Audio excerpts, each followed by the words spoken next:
इनसे भारत माता की जय बुलवाए, एक भी मुसलमान भारत माता की जय नहीं बोलता। ये कहाँ से देशभक्त हो गए? क्या आप कैमरे पे वंदे मातरम बोल सकते हैं? वो हम नहीं कह सकते, हमारे बड़े लोग ने मना किया है। टीवी में सुना था, ये बोल नहीं सकते। अगर जाने अनजाने में हमारे मुंह से निकल गया तो इस्लाम से खारिज हो सकता है। वो भारत माता की जय के नारे लगने चाहिए। असदुद्दीन ओवैसी भी मेरा साथ देंगे। भारत माता की, भारत माता की, भारत माता की। असदुद्दीन ओवैसी आपके भी कैमरा था उस समय। हाँ, मैं नहीं बोला तो। दोस्तों, वंदे मातरम या भारत माता की जय कुछ ऐसे नारे बन गए हैं जो पिछले कुछ सालों से मुसलमानों के लिए एक इम्तिहान बने हुए हैं। मुसलमानों को जगह जगह बार बार मजबूर किया जाता है कि वो ये नारे लगाएं और अपने देश से अपनी मोहब्बत को साबित करें। इस वीडियो में हम आपको यही बताएंगे कि मुसलमान वंदे मातरम या भारत माता का नारा क्यों नहीं लगाते। बड़े गर्व से कहते हैं कि मैं भारत माता की जय नहीं बोलूंगा। यहाँ बैठी जनता, टीवी पे देख रही जनता जानना चाहती है कि आखिरकार भारत माता की जय बोलने में इतनी तकलीफ क्यों?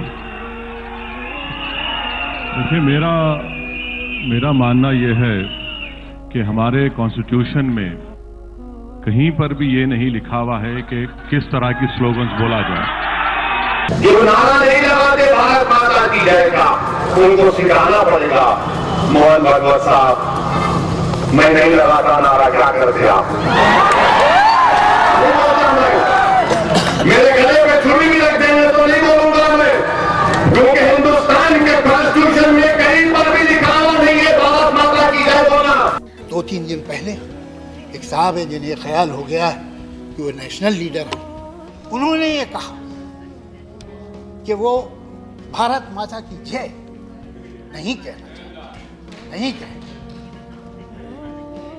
इसलिए कि संविधान उन्हें नहीं कहता।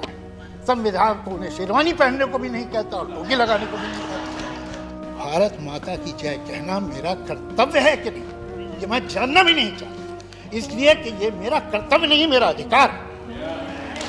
और मैं कहता हूं भारत माता की जय, भारत माता की जय, भारत माता की जय। पहली बात तो ये कि इस्लाम हमें सिर्फ और सिर्फ एक अल्लाह की इबादत और इसके सिवा किसी और को सजदा या ताजीम करने की इजाजत नहीं देता। जब किसी चीज को भारत माता कहा जाता है तो उसे एक देवी यानी एक माँ का रूप दे दिया जाता है, जिसे सलाम करना, पूजा करना या उसका नारा लगाना शिर्क के बराबर है। इसी तरह वंदे मातरम का मतलब भी होता है मैं अपनी माँ को सलाम करता हूँ। तो मुसलमान इसीलिए इन नारों से दूर रहते हैं क्योंकि ये इस्लाम की सबसे बुनियादी चीज यानी अकीदे तौहीद के खिलाफ है। इतनी सी बात कुछ शिद्दत पसंद हिंदुओं को समझ नहीं आती और वो मुसलमानों को ये नारा लगाने पर मजबूर करते हैं। कुछ जगह तो इन चीजों को लेकर मुसलमानों से मारपीट भी की जाती है।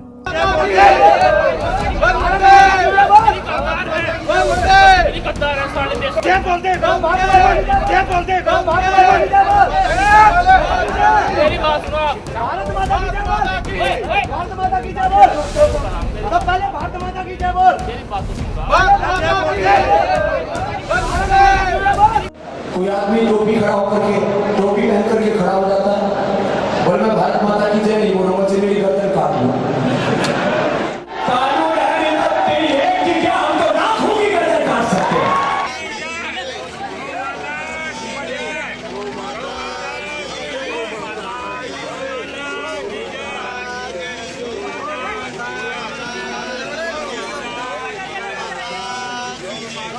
यहाँ हमारा उन हिंदुओं से सवाल है कि क्या देश से वफादारी का नारा लगाना सिर्फ आप ही के तरीके से जरूरी है? क्या मुसलमान अगर हिंदुस्तान जिंदाबाद या भारत की जय हो या भारत जिंदाबाद कहे तो वो देशभक्त नहीं? मुल्क से मोहब्बत दिल से होती है, मूर्तियां बनाकर नहीं। इसलिए अगर कोई मुसलमान इन नारों से इनकार करता है तो इसका मतलब ये नहीं कि वो मुल्क दुश्मन है, वो सिर्फ अपना दीन और अपने अकीदे को बचाता है। हजारों लोगों की सर कलम करने के लिए भी तैयार नहीं। ये बात गलत है, ऐसा नहीं करना चाहिए। अगर नहीं बोलते हो तो आपकी मर्जी, उसके लिए कोई जोर जबरदस्ती नहीं करेगा आपको। माता की जय बोल दीजिए ना, एक बार बोल देंगे। मैं कह रहा हूँ ना, मातृ वतन जिंदाबाद। करते ना देश से, कुल देश मोहब्बत है ना देश से। आगे देखो हिंदुस्तान से कितनी मोहब्बत है। हमारे पूर्वजों ने इसको खून पसीने सींचा है। ये मातृ वतन हमारा है, जितना आपका है उतना मेरा भी मातृ वतन है। हिंदुस्तान माता की जय बोलने में क्या दिक्कत? जिंदाबाद मैं कह रहा हूँ ना, भारत जिंदाबाद, हिंदुस्तान जिंदाबाद, मातृ वतन जिंदाबाद। ये क्या देश से मोहब्बत है, देश से मोहब्बत है।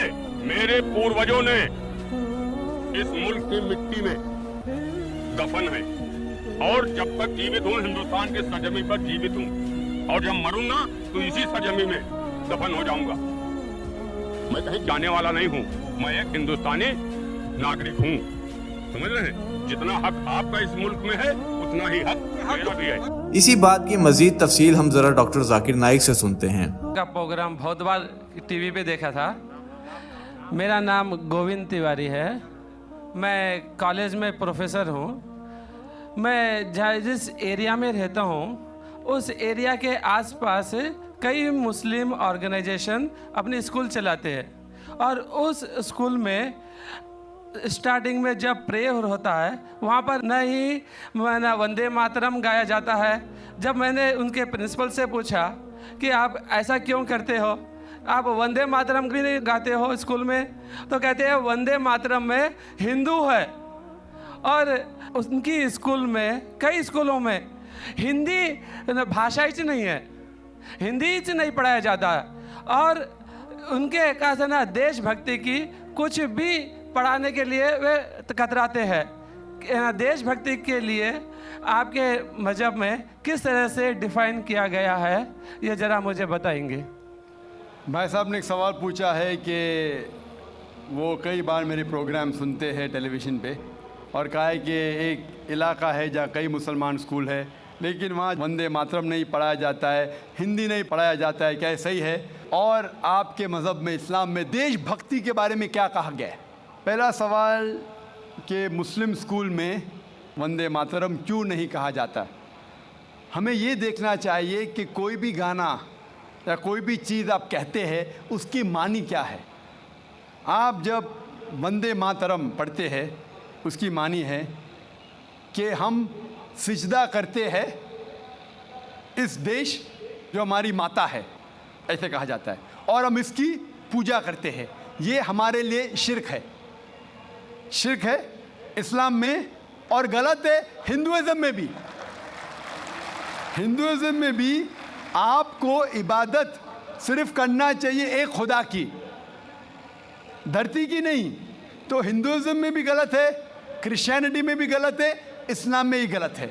लेकिन आम हिंदू अपने मज़हब को नहीं जानते, अपनी मजहबी किताबें नहीं पढ़े हैं, इसीलिए कोई भी आप गाना गाते हैं अगर उसके मानी खुदा के ख़िलाफ़ है, अल्लाह सुब्हानहू व तआला के ख़िलाफ़ है, भगवान के ख़िलाफ़ है, तो ऐसा गाना गाना गलत है। आपने मुझे शुरुआत में नमस्ते कहा, नमस्ते, नमस्ते के क्या मानी है भाई साहब, आप बोल सकते हैं? नहीं पता क्या मानी है? माइक्रोफोन ऑन कीजिए ज़रा भाई साहब का। नमस्ते मतलब मैं सर झुका के मैं आपको नमन करता हूँ। हाँ, सर झुका के आप मुझे नमन करता हूँ, नमन करता हूँ, सर झुका के। सर झुका के मुझे नमन करना शिर्क है, हराम है, प्रोहिबिटेड है। आप मेरे सामने भी सर नहीं झुका सकते, चाहे आप मुझसे मोहब्बत करते हैं, चाहे आप मेरी इज्जत करते हैं, फिर भी आप मेरे सामने सर नहीं झुका सकते। सर झुकाना चाहिए तो सिर्फ खुदा के सामने, अल्लाह के सामने, और मैं खुदा नहीं हूँ। आप जानते, आप मेरी इज्जत कर सकते हैं, मेरी बात जो मैं कहता हूँ उसके ऊपर अमल कर सकते हैं, लेकिन आप मेरे सामने सर नहीं झुका सकते। इसीलिए मैं जवाब में आपको कहूँगा अस्सलामु अलैकुम, आप पे सलामती हो, आप पे सलामती हो। आप समझे ना, मैं आपके सामने झुक नहीं सकता हूँ। ये सिर झुकेगा तो सिर्फ अल्लाह के सामने, सिर्फ खुदा के सामने। तो आपने बड़प्पन में मुझे कहा, लेकिन अगर गलत चीज़ कहा तो मैं वापस से जवाब नहीं दे सकता हूँ, क्योंकि मैं जानता हूँ जो लोग नहीं जानते वो ऐसे हरकत कर सकते हैं। मिसाल के तौर पे 1 महीना पहले मैं जब बॉम्बे एयरपोर्ट पे था तो एक औरत, हिंदू खातून, मुझे पूछी कि आप डॉक्टर जाकिर नाइक है? Are you doctor Zakir Naik? मैंने कहा जी हाँ। ओ, मैं आपका रोज़ प्रोग्राम देखती हूँ, मैं दुबई से 25 साल के बाद बम्बई में आ रही हूँ, 25 साल के बाद हिंदुस्तान में आ रही हूँ। उसकी सिर पे टीका था, हिंदू औरत थी, बोलती मैं आपके प्रोग्राम देखती हूँ और बहुत अल्हम्दुलिल्लाह तारीफ़ करने लगी। सारी तारीफ़ अल्लाह की है, मैं कुछ भी नहीं हूँ। और फिर कहने लगी कि मैं तुम्हारे पैर छूना चाहती हूँ। मैंने कहा कि ये गलत है, शिर्क है। तो बोले क्यों? वही जवाब मैंने दिया, आप जो भी कहो मैं आपकी बात मानूंगी। तो मैंने कहा आप कुरान मजीद पढ़िए, कुरान मजीद पढ़िए और इसके ऊपर अमल कीजिए। और मैंने तकरीर दी है similarities between Islam and Hinduism, Islam और हिंदुइज्म में यकसानियत, और साबित किया है कि हिंदुइज्म में भी लिखा है कि आप सिर्फ एक ईश्वर की इबादत करना चाहिए, जितने ऋषि आने वाले उनमें मानना चाहिए, और मोहम्मद सल्लल्लाहु अलैहि वसल्लम में भी। तो आपको अगर कुरान और वेदा पे अमल करना चाहिए जो यकसा है, आपको एक खुदा में मानना पड़ेगा और आखिरी पैगंबर मोहम्मद सल्लल्लाहु अलैहि वसल्लम पर। आपका और एक सवाल था कि हिंदी क्यों नहीं पढ़ाई जाती है, हिंदी मुस्लिम स्कूल में क्यों नहीं पढ़ाई जाती है? कुछ स्कूल में हो सकता है, लेकिन मेरे हिसाब से अक्सर स्कूल में हिंदुस्तान में हिंदी पढ़ाई जाती। जो स्कूल मैंने कायम किया हूँ, इस्लामिक इंटरनेशनल स्कूल, उसमें भी हिंदी पढ़ाई जाती है। ना हिंदी, मराठी भी, जो हमारे स्टेट लैंग्वेज है, हम पढ़ाते हैं, जोर देते हैं अंग्रेज़ी और अरबी पर। नंबर 1 अंग्रेज़ी अरबी, फिर उर्दू, हिंदी, मराठी, आगे चल के संस्कृत भी सिखाएंगे, संस्कृत भी, ताकि हिंदुस्तानी लोग जितने मज़ाहिब इस देश में हैं उसको समझे। मैं गवर्नमेंट से कहता हूं कि हिंदुस्तान में संस्कृत आम करो। संस्कृत आम करेंगे तो लोग वेदा पढ़ेंगे, पढ़ने के बाद हक के तरफ आएंगे और हिंदू मुस्लिम एक हो जाएंगे।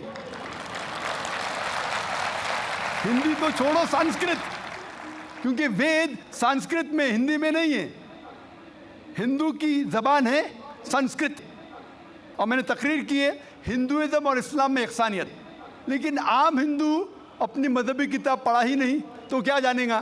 तो मैं संस्कृत कोट करता हूँ, फिर तर्जुमा करता हूँ और कहता हूँ कि आपको अगर लगता है कि मैं कुछ गलत कह रहा हूँ, रेफरेंसेस देता हूँ मैं। आपका आखिरी सवाल था कि इस्लाम में देशभक्ति के बारे में क्या कहा गया है। इस्लाम में कहा गया है कि सबसे पहले जो हमें बात मानना चाहिए वो हमारे खालिक की, बनाने वाले की, खुदा की, अल्लाह की, सबसे पहले। अगर अल्लाह की बात से कोई दूसरी बात टकराती है तो उसे छोड़ देना चाहिए। जहाँ तक कि मैं हिंदुस्तानी हूँ और मैं गर्व से कहता हूँ कि मैं फंडामेंटलिस्ट मुस्लिम हूँ, I am a good practising Indian. Fundamentalist, बुनियाद परस्त मुस्लिम भी हूँ और अच्छा हिंदुस्तानी भी हूँ। मैं हिंदुस्तान के कॉन्स्टिट्यूशन को जानता हूँ। हिंदुस्तान के कॉन्स्टिट्यूशन में एक भी चीज़ फ़र्ज़ नहीं है जो इस्लाम में हराम है, और ऐसी कोई भी चीज़ नहीं है जो हमें मजबूर करती है जो इस्लाम में हराम है। और हिंदुस्तान के कॉन्स्टिट्यूशन में, इंडियन कॉन्स्टिट्यूशन में ऐसी कोई भी हराम चीज़ नहीं जो इस्लाम में फ़र्ज़ है और इंडियन कॉन्स्टिट्यूशन में हराम है।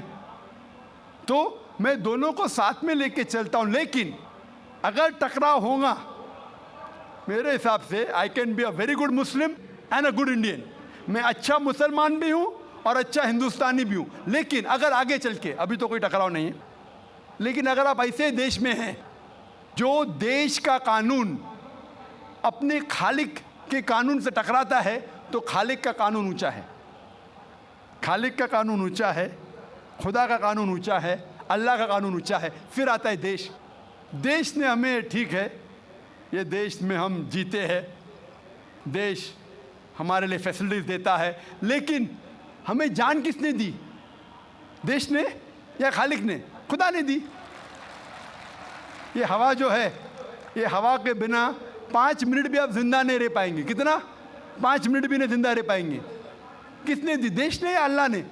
खुदा ने। देश ने भी हमारे लिए अच्छे काम किए। मैं देश के खिलाफ नहीं हूँ, मैं भी देशभक्त हूँ। देशभक्त के मानी क्या? अगर आप बोलते देशभक्त मतलब देश की इबादत करना, तो मैं देशभक्त नहीं हूँ। अगर देश की तरक्की चाहता हूँ, हाँ मैं हूँ देशभक्त। तो देशभक्त की मानी क्या इंपॉर्टेंट है। अगर देशभक्त मतलब देश की इबादत करना, तो ये गलत है। इबादत सिर्फ मैं खालिक की करता हूँ, अल्लाह की करता हूँ, खुदा की करता हूँ, लेकिन देश की भलाई चाहता हूँ। अगर वो देश कोई कानून लागू कर रहा है, वो शरीयत के अंदर है, खुदा के कानून के दायरे के अंदर है, तो मैं उनके साथ हूँ। कई चीज़ें इस्लाम में मुबाह है, ऑप्शनल है, और अगर देश उसे कहता है कि करो तो मैं करूँगा। लेकिन अगर कोई देश, चाहे वो अमेरिका हो या यूके हो, वहाँ का कानून अगर इस्लाम के ख़िलाफ़ है तो मैं उस देश के कानून के ख़िलाफ़ जाऊँगा, क्योंकि मैं सबसे पहले मोहब्बत करता हूँ खालिक से, खुदा से, अल्लाह से, फिर अपने देश से। तो जहाँ तक के देश का कानून खालिक के कानून से नहीं टकराता है, हमें उस कानून पे अमल करना चाहिए। और मेरे नज़रिए से एक भी हिंदुस्तान का कानून मुझे मजबूर नहीं करता इस्लाम के ख़िलाफ़। इसीलिए मैं कहता हूँ I am a very good practising Muslim, fundamentalist Muslim, at the same time a very good practising Indian. Hope that answers the question.